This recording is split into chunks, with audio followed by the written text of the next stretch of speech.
Hi family, this is day one of filling holes. Remember I told you we fill first we'd have a bale of hay. So one bale is going to fill 2 holes. So we put half in one hole and another half in the other hole. So my work now is to ensure that each hole there's hay. Then after we put the hay, we fill with topsoil. And then we ensure immediately we fill the hole with topsoil. We are supposed to return the peg at the center of the hole. And then it is also advisable that you use longer pegs. The stick or whatever you're using, let it be long enough. So this guy, his work is to cut the hay, the strings that normally tie the hay, and then ensure that he has divided each bale into 2 holes. Here, the hay is normally tied with nylon strings. So again, it's not advisable you leave those strings in the farm. So he is also collecting the strings, and then later on we're going to dispose in the appropriate areas. So clearly you can see that inside the farm, we have some coffee bushes, which I said earlier we are going to remove them. But later on, we saw that these coffee bushes, they have berries. It's not really good to cut them. So as long as they are not on the way of the new holes. If they are on the way, definitely we are going to cut them. But if they are not, we wait, they get ripe, and then we harvest them. Before we harvest for this season, and then we cut them. Then in the previous videos, you saw that we had constructed that shed to store the hay because we've been receiving light showers lately, and we feared that the hay is going to be destroyed. So these guys are carrying the hay, and they're very strong, very dedicated people. They are carrying the bales, several of them, maybe to make the work easier for them. They finish quickly, and then we have some guys cutting the hay into one bale into 2 holes, and then you have others filling the holes with topsoil. Remember, when we were digging the holes, the soil that was inside the hole, we kept on the lower side of the farm, or the lower side of the hole. Let's call it the lower side of the hole, so that when you're filling the hole, we use the upper side, the topsoil. So here in the video, you're seeing the guy using the topsoil to fill the hole. Why? Because this soil is one that is a bit fertile compared to the soil that was deep inside the hole. So you can clearly see on the lower side of where we have the drum, there's that soil, that heap you're seeing there, it's the soil that was inside the hole. Then when we're digging it, we keep it on the lower side of the hole, so that when you are filling the hole, we don't use that soil. We use the soil on the upper side.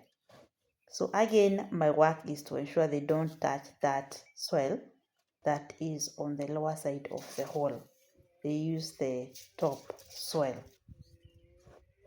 because they can clearly use that soil, because it does not require them to dig, it is just there.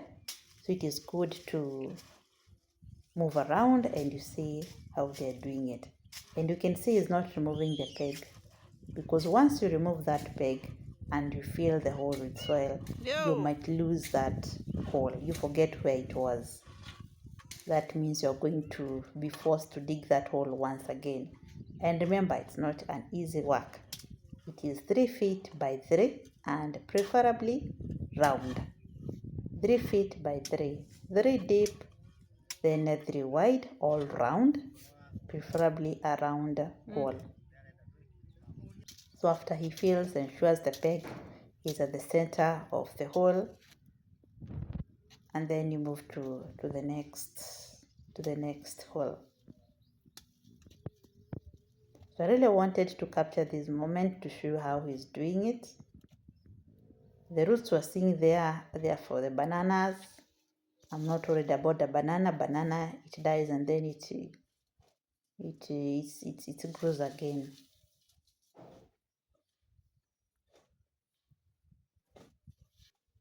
The topsoil is a bit fertile, and that's good for me.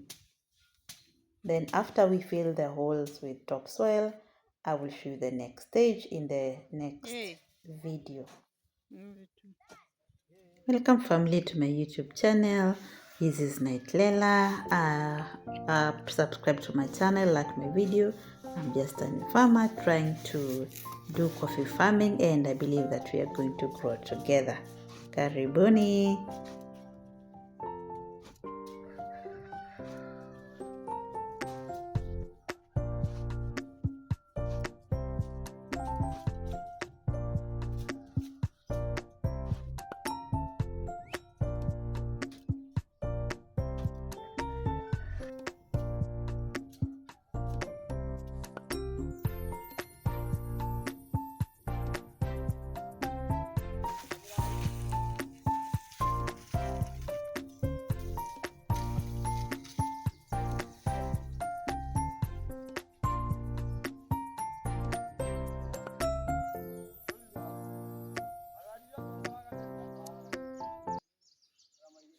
So the guys who are carrying the hay, they are going dropping them along the rows of the holes. This makes it easier for the one who is cutting the bales and dividing them into two. His work becomes a bit easier.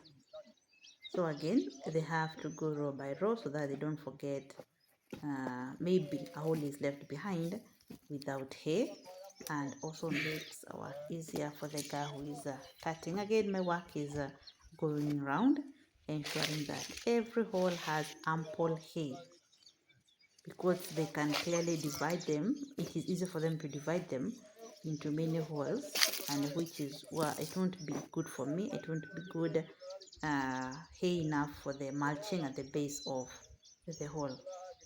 So my work today was to supervise how they are filling the holes with hay, and also ensuring that those guys go row by row. You see, they are carrying a lot of hay, a lot of bales, and somebody might get confused. So again, I move around, ensuring that there is ample hay for each hole. The coffee bushes that you're seeing are the ones that I've said they bear coffee berries, and somebody advised us not to cut them as long as they are not on the way of the holes.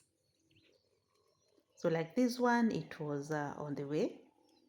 It was hindering the digging of this hole, and clearly we just advised them to remove it. Again, ensure that your pegs are tall enough, long enough, visible enough for the work that is going on. So what I'm seeing is some of the pegs are very, very small, they're very short, and somebody can easily pull them, somebody can kick them when they're moving, and it will be hectic for us. So I'm recognizing them and marking them so that they are going to be replaced, because this work is not done yet. We are halfway with this coffee farm project. We are halfway, but I believe we are going to finish as soon as possible.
This is day 3 of filling holes.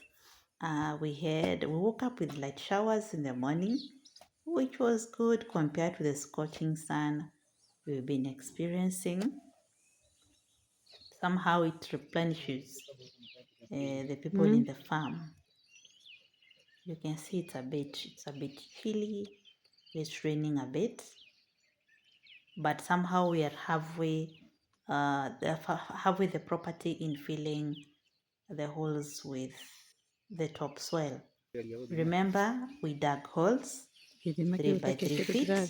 After we dig holes, we fill the holes with half a bale of hay.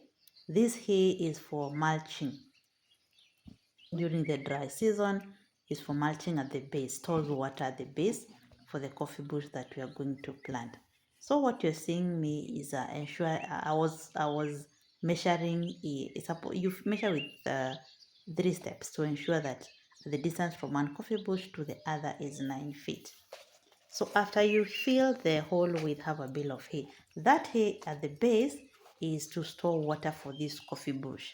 So when you want to be experiencing maybe rains for a long period of time, this hay is supposed to store water for the coffee bush. That's why I'm keeping it at the base of the hole. Then you fill the hole with topsoil, because somebody would be wondering why we are putting this here at the bottom of the hole. This hay is to mulch at the base of the hole, and also that is to store water for this coffee bush that we are going to plant. It's like an insurance, giving insurance for the coffee bush that it will be having a bit of moisture throughout. So we are moving around, ensuring that we have pegs in each hole. That's the major thing, because once you lose this peg, it means you're going to dig this hole again. So you can see we are almost halfway the property in filling the holes. Almost through, because clearly you can see we have some guys working at the lower side of the property. So we are almost through with filling the holes. My Mr. Fixed is also filling a hole for himself with the topsoil. Then it started raining. We got some shelter. I'm under a banana tree, which is not advisable. And I was not able to take a video for long. Oh my God.